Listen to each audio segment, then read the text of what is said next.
Hello guys, how are you? I'm Hardeep Singh. Welcome back to your own YouTube channel. IELTS updates and recent exams. For more updates related to recent IELTS exam writing test topics, listening, reading, practice test, and speaking, you got guesswork. Please, guys, participate in everyday listening and reading practice test to achieve your desired band score in your actual IELTS exam. Please hit the like and subscribe button. Press the bell icon for the upcoming notifications. Don't forget like, subscribe and share my YouTube channel and my Facebook page, IELTS updates and recent exams. Part 1. You will hear an extract from a talk about the Scottish Highlands. First, you have some time to look at questions 1 to 8.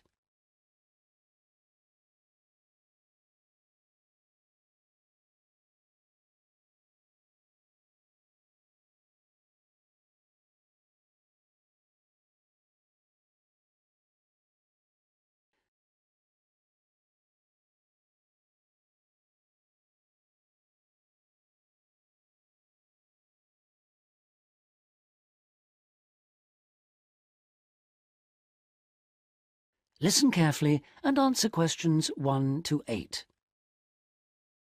Today I have with me Moira Mackenzie, the author of several books in a well-known series of travel guides, and she'll be talking about what is probably the most fascinating wildlife area in Europe, the Scottish Highlands. Moira. Yes, that's right. And it's a wonderful place to visit with lots to do in an area that makes up over half of Scotland. Including the 790 islands that lie scattered around the coast, it covers 39,000 square kilometres. Getting there is easy. From here in Glasgow, a good starting point is Fort William on the west coast, with regular bus and rail services linking the two. I'd recommend the train, which takes 4 hours to get there.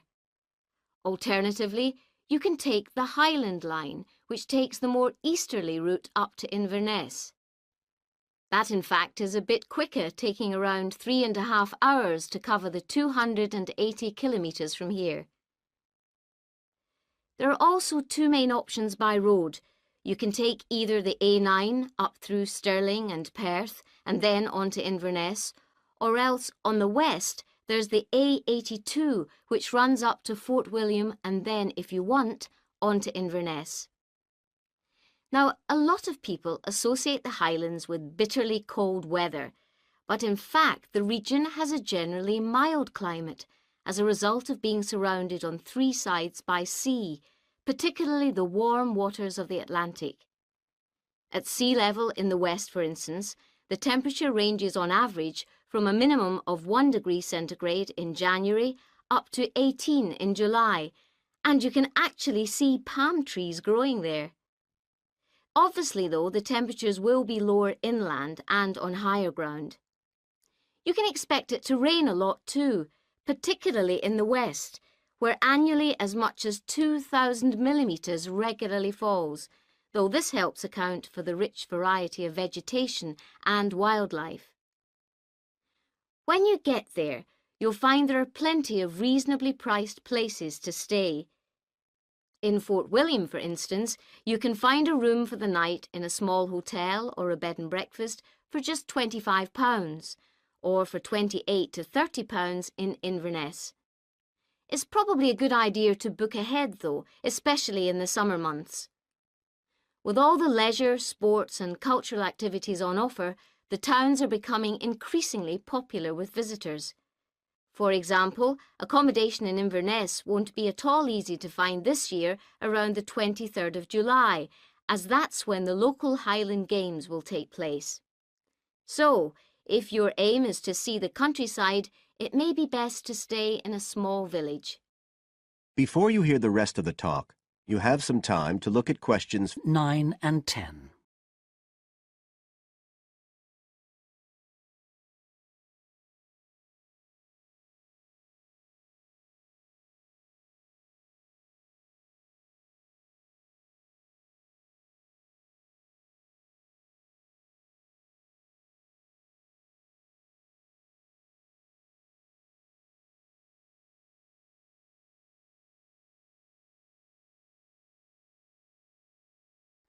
Now listen and answer questions 9 and 10. As I mentioned, there's a huge range of wildlife in the Highlands, but for those visiting the area, there are some basic ground rules that are essential if we are to protect it. Firstly, you should make every effort not to disturb birds and animals, and one way of doing this is to blend in with your surroundings, for instance by avoiding brightly coloured garments such as orange anoraks. To see wildlife clearly, it's best to use binoculars, keeping your distance. This is particularly important during the breeding season. Wherever possible, use a hide so that they are less likely to detect your presence. Surprising though it may seem, visitors are advised to use their cars where no purpose-built hides are available, as people are apparently less likely to startle animals if they stay inside their vehicles. You may even find that creatures come up close to where you're parked, in which case, wait until they've gone before you move off. It should really go without saying that it's essential to be as quiet as possible, though sadly some people need reminding of this. Oh, and one other thing. Wild animals and pets don't mix, so please leave your dog at home or at least somewhere he or she can't chase the wildlife or damage their habitat. That is the end of part 1. You now have half a minute to check your answers.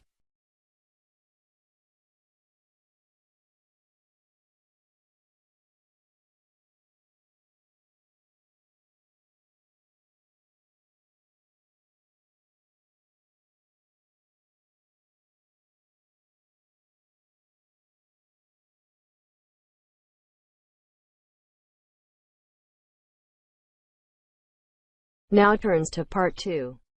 You will hear a talk on New Zealand radio about an art sale which is being held to raise money for charity. First, you have some time to look at questions 11 to 13.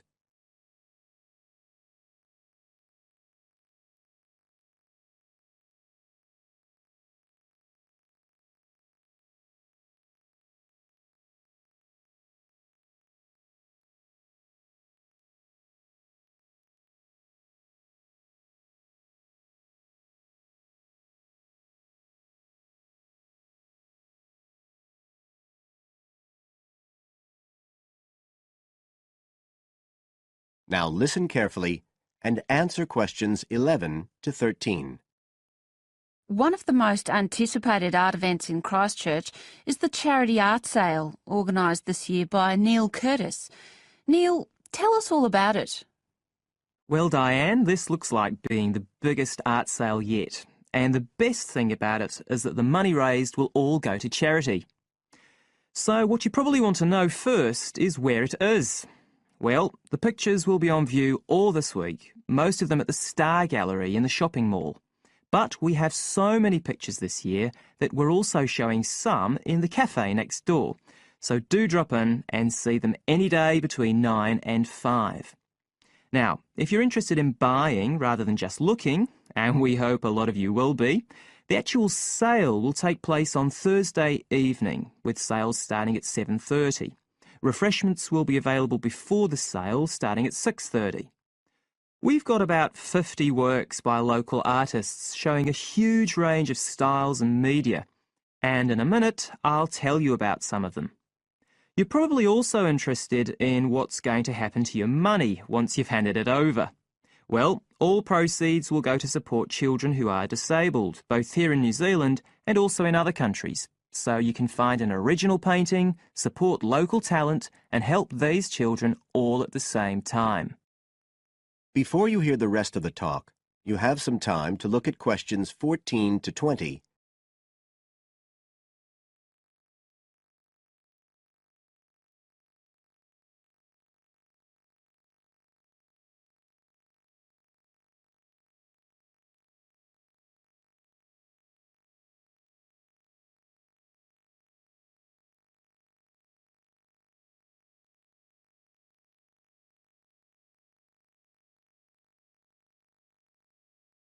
Now listen and answer questions 14 to 20. Now, let me tell you a bit about some of the artists who have kindly agreed to donate their pictures to the charity art sale. One of them is Don Studley, who has a special interest in the art sale because his 5-year-old daughter was born with a serious back problem. After an operation earlier this year, she's now doing fine, but Don says he wants to offer something to help other less fortunate children. Don is totally self-taught and says he's passionate about painting. His paintings depict some of our New Zealand birds in their natural habitats. One relative newcomer to New Zealand is James Chang, who came here from Taiwan 9 years ago at the age of 56. Mr. Chang had 13 exhibitions in Taiwan before he came to live here in Christchurch, so he's a well-established artist, and art has been a lifelong passion for him. His paintings are certainly worth looking at. If you like abstract pictures with strong colour schemes, you'll love them. Natalie Stevens was born in New Zealand, but has exhibited in China, Australia and Spain. As well as being an artist, she's a website designer. She believes art should be universal, and her paintings use soft colours and a mixture of media. Most of her pictures are portraits, so watch out, some of them may even be friends of yours. And then we have Christine Shin from Korea. Christine only started to learn English 2 years ago when she arrived in New Zealand, but she's been painting professionally for over 10 years, and she sure knows how to communicate strong messages through the universal language of art. She usually works from photographs and paints delicate watercolours, which combine traditional Asian influences with New Zealand landscapes, giving a very special view of our local scenery. Well, that's all I have time to tell you now, but as well as these 4, there are many other artists whose work will be on sale, so do come along on Thursday. We accept cheques, credit cards or cash. And remember, even if you don't buy a picture, you can always make a donation. The end of part 2. You now have half a minute to check your answers.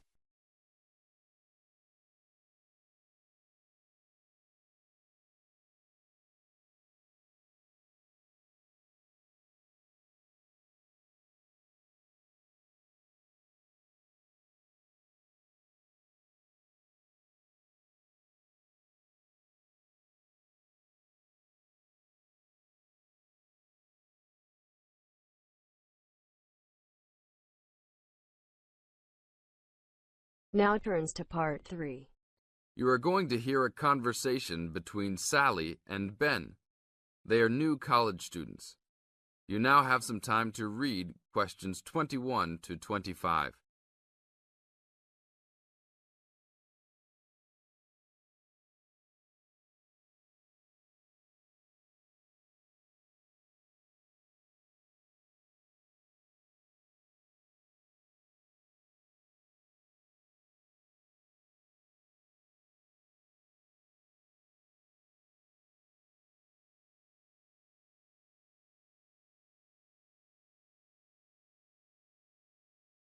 Now, listen to the first part of the conversation and answer questions 21 to 25. Hi, Ben. Sally. How are you? Fine. I wondered if I'd run into you. When did you get here? I only arrived last night, just in time. I prefer to travel on Sundays to miss the working rush. I suppose you arrived in plenty of time. Oh, I've been here for 4 days now, so it must have been Thursday that I arrived. I like to have a good chance to look around and settle in. I should have come earlier too. I'm hoping to get a part-time job. Well, you've no time today, I suppose. Do you still plan to be an architect? Yes, it's what I've always wanted to do. And you were planning to do economics, weren't you? Yes, I was, but now I've decided on psychology instead. How many textbooks do you have to get? I've been given this long list, and I'm sure they'll cost a fortune. See?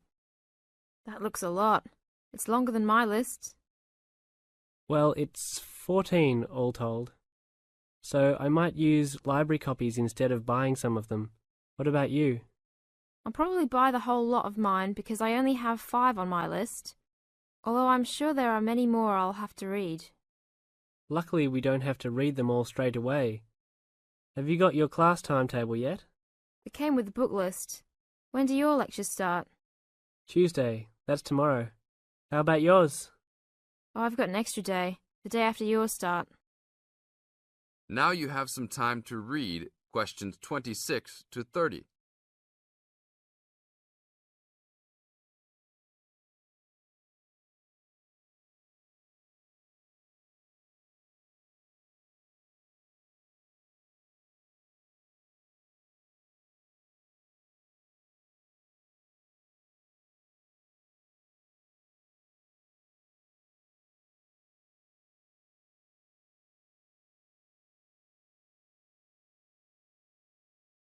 As the conversation continues, they are talking about their new college life. Listen carefully and answer questions 26 to 30. It's nothing like school, is it? Not so far, and the lectures will certainly be different. Do you have any special approach for keeping up with lectures and the amount we have to read? Well, I usually try to read every word in a book, in case I miss something important. So I suppose I'll try to write down every word of the lecture if I can. Oh, I couldn't do that. I'd get cramp in my fingers, and I wouldn't really hear what was being said. I usually skim a book when I read, and underline key parts, so I guess I'll try to make notes on the main points of the lecture. Have you thought of using a cassette recorder? You mean to record the lecture? Yep. Then you could make really good notes. Is it allowed? I think so. It must be. Plenty of people seem to do it. It has to be better than trying to write every word as you listen. Anyway, what's your first lecture about? Oh, it's on the Industrial Revolution. The Industrial Revolution? Sounds boring to me. Not really. It made a big difference to everything, including architecture eventually. So what's your first lecture about? It's about what separates humans from other animals. Okay. Look, I was on my way to the library to check out some of these books on my list. I have a tutorial paper to give in a couple of weeks. Oh, what's the topic? Well, I think our lecturer must have trouble thinking up topics. The topic is, why study architecture? I don't know. It could give you a chance to set out what you want to do. I guess so. Have you been given any tutorials to do yet? Yes. Mine is called Needs for Sleep. Sounds almost as interesting as mine. The end of part 3. You now have half a minute to check your answers.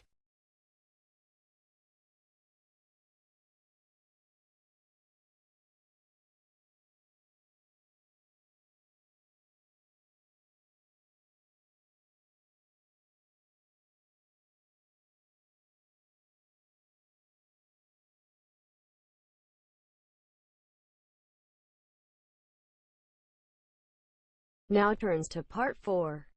You are going to hear a talk on Canada. First, you have some time to look at questions 31 to 40.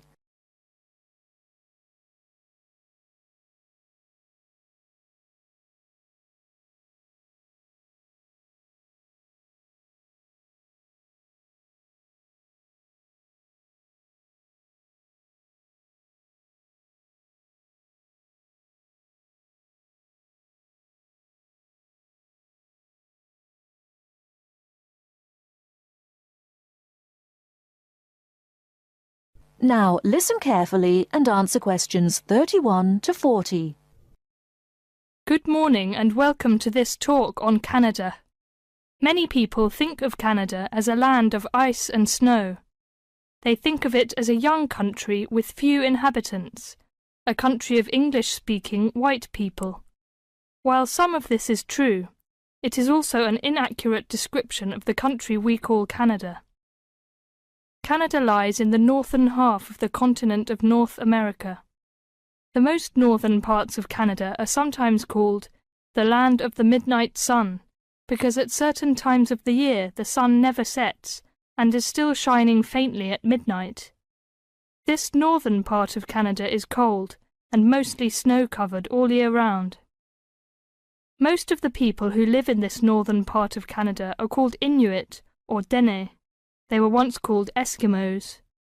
They are the original people of this land and are part of what are called the First Nation. As we move to the more southern parts of Canada, the land changes and so does the people. Moving from east to west in southern Canada, we travel from the Atlantic provinces of Nova Scotia, Newfoundland, New Brunswick, and Prince Edward Island.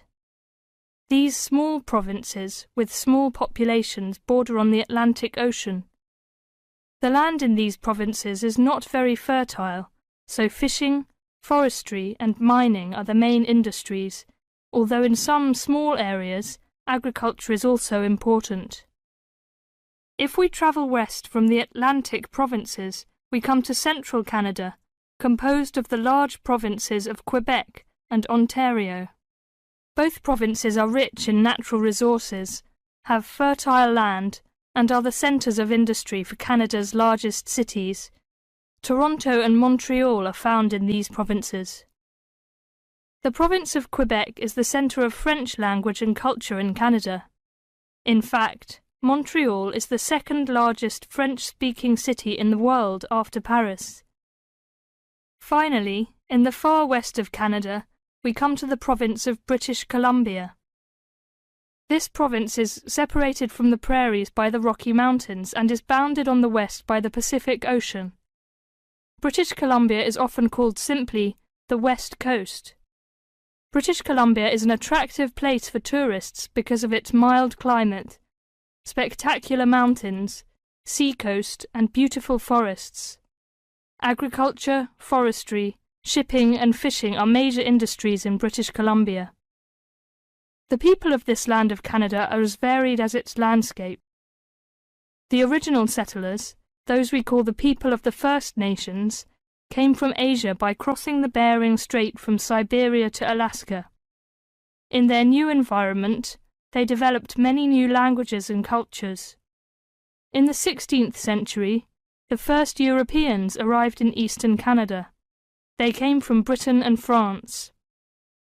By making treaties with the original inhabitants, they gradually established colonies in eastern and central Canada. After a war with France, Britain took over the French colonies in Quebec and eastern Canada. By the end of the 18th century, all of Canada was under British rule. From this time until the present century, most of the immigrants to Canada were British, Scottish, and Irish. In this century, however, Canada has had an influence of settlers from all over the world. There are now hundreds of thousands of people from Asia, Africa, and South America who now call Canada their home. That is the end of part 4. You now have half a minute to check your answers. So guys, don't forget like, subscribe and share my YouTube channel and my Facebook page, IELTS updates and recent exams. For more updates related to recent IELTS exam writing test topics, listening, reading, practice test and speaking, you got guesswork. Please guys, participate in everyday new IELTS listening and reading practice tests to achieve your desired band score in your actual IELTS exam. For more IELTS material, visit my official website www.ieltsupdatesandrecentexams.com. The link is given below in the description. If you need PDF files of latest IELTS material, then please join my Telegram channel. So guys, please write your score below the comment section. Again, thanks for listening. God bless you all guys. Stay tuned, stay safe.